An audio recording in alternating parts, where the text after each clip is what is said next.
Chegando por aqui na noite dessa terça-feira, véspera de feriado, para repercutir contigo algumas falas e revelações feitas pelo presidente Alessandro Barcelos em um importante podcast colorado. E também falar sobre o nosso rival. E tu pode estar pensando, pô, Lennon, numa noite pré-feriado, tu vai falar do rival pra quê? Acredita, tu vai gostar. Tá rolando uma fiasqueira do lado de lá. E é importante pra gente dar umas risadas e rir do desespero deles nessa reta final de Campeonato Brasileiro. Mas vamos lá, vamos começar falando sobre a participação do presidente Alessandro Barcelos no podcast do Mano Changes. Colorado, vocalista da comunidade ninjitsu, importante banda gaúcha e âncora deste podcast. Isso porque o presidente Alessandro Barcelos deu duas falas, falou duas coisas que chamaram bastante atenção. A primeira delas sobre o famigerado desligamento de Abel Braga em 2021. Afinal, o Abel foi vice-campeão brasileiro daquela maneira e até hoje a maioria dos colorados não aceita muito bem aquele fim de ciclo. Não aceita a ideia de que o Barcelos, na época recém-eleito, tenha optado por Miguel Ángel Ramírez em relação a Abel Braga, que vinha de um vice-campeonato brasileiro.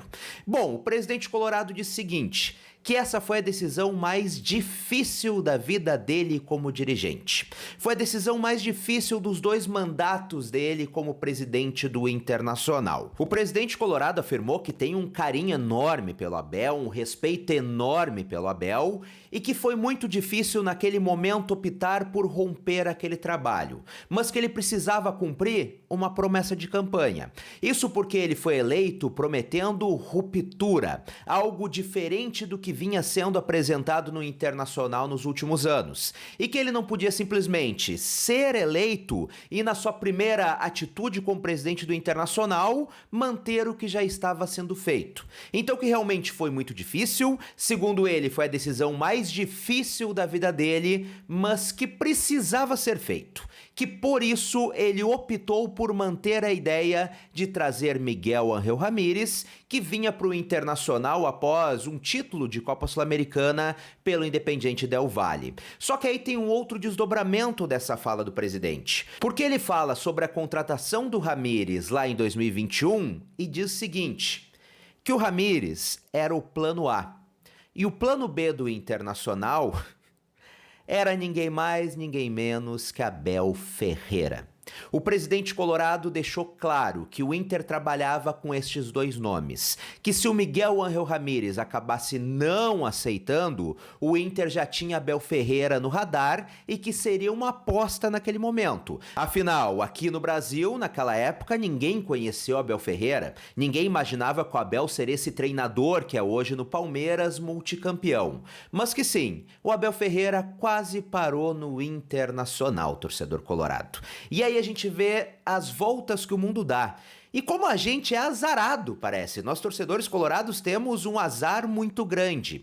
Isso porque, caso tu não te lembre, o Miguel Ángel Ramírez também era o plano A do Palmeiras. O Palmeiras negociou com o Ramírez antes de ele vir para o Internacional. Só que o Ramírez disse o seguinte, que ele queria acabar a temporada no Independiente Del Valle para depois pensar em mudar de clube. Então havia essa negociação entre a equipe paulista e o treinador que depois viria para o Internacional. O Palmeiras decidiu não aceitar e foi lá e contratou Abel Ferreira e o resto é história. Ou seja, naquela época Inter e Palmeiras tinham exatamente os mesmos planos. Miguel Ángel Ramírez em primeiro lugar, vindo de um título da Copa Sul-Americana, revelando jovens jogadores no Independiente Del Valle e como segunda opção Abel Ferreira. Infelizmente para nós, o Abel foi para lá e o Ramírez veio para cá. E como eu te disse no início desse vídeo, eu quero falar sim sobre o nosso rival por aqui.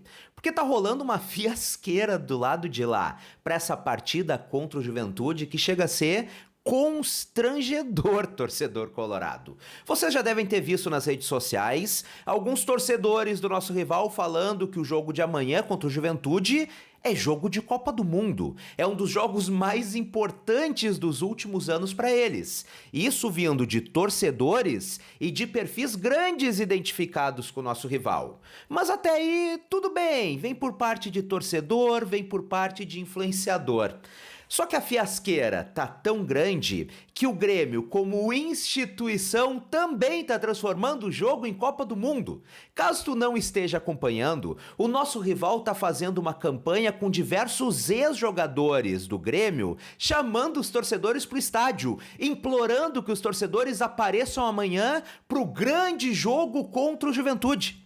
Só hoje o nosso rival divulgou nas redes sociais vídeos com Lucas Leiva, com Maicon, com Barrios, convocando para essa grande partida. E eu tenho que dar risada porque é constrangedor. Mas não para por aí, torcedor colorado. Não para por aí. Tu quer dar mais risada? Isso não tá se resumindo somente às redes sociais. Isso porque os sócios do nosso rival receberam um e-mail com uma carta assinada por Alberto Guerra, presidente do clube, pedindo encarecidamente para os torcedores irem na arena apoiar contra o Juventude, que é de extrema importância esse apoio. Ou seja, eles estão transformando em Copa do Mundo essa partida. Isso por quê? Porque o Grêmio nesse momento está somente 2 pontinhos à frente da zona de rebaixamento. E eu venho cantando a pedra aqui há um bom tempo. Tem muita gente que discorda de mim nos comentários, eu respeito. Eu sei que tem muitos outros times ruins, mas o Grêmio é fortíssimo candidato a ser rebaixado pela 4ª vez nesse ano. Fortíssimo candidato. Se com toda essa mobilização, com essa fiasqueira constrangedora institucional para a partida de amanhã, eles não vencerem o Juventude na arena, anota aí o que eu tô te dizendo, torcedor. Anota, printa, salva esse vídeo. Se eles não vencerem amanhã, e não tô dizendo de perder, se tiver um empate amanhã, o Grêmio será rebaixado pela 4ª vez neste ano de 2024. Se não vencer amanhã em casa, eles estão rebaixados. E eles entendem isso, por isso estão fazendo clima de Copa do Mundo, por isso estão fazendo uma mobilização bizarra, ao meu ver, até inadequada, fiasqueira, para essa reta final. E coisa mais linda, coisa boa da risada deles nisso, da risada do Renato, o desespero deles. Mas enfim, até por isso eles estão fazendo toda essa situação, porque sabem que se não vencer amanhã o Juventude, que é um candidato também direto ao rebaixamento, o negócio fica muito feio. Torcedor colorado, dá uma olhada na tabela deles nessa reta final do Brasileirão.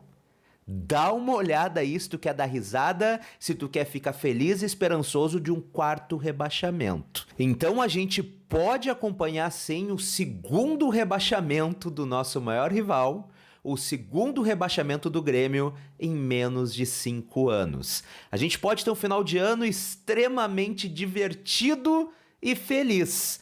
Olha, tudo depende dos próximos dias e tudo passa também por amanhã. E agora, pra gente encerrar, eu quero ser direto e reto contigo.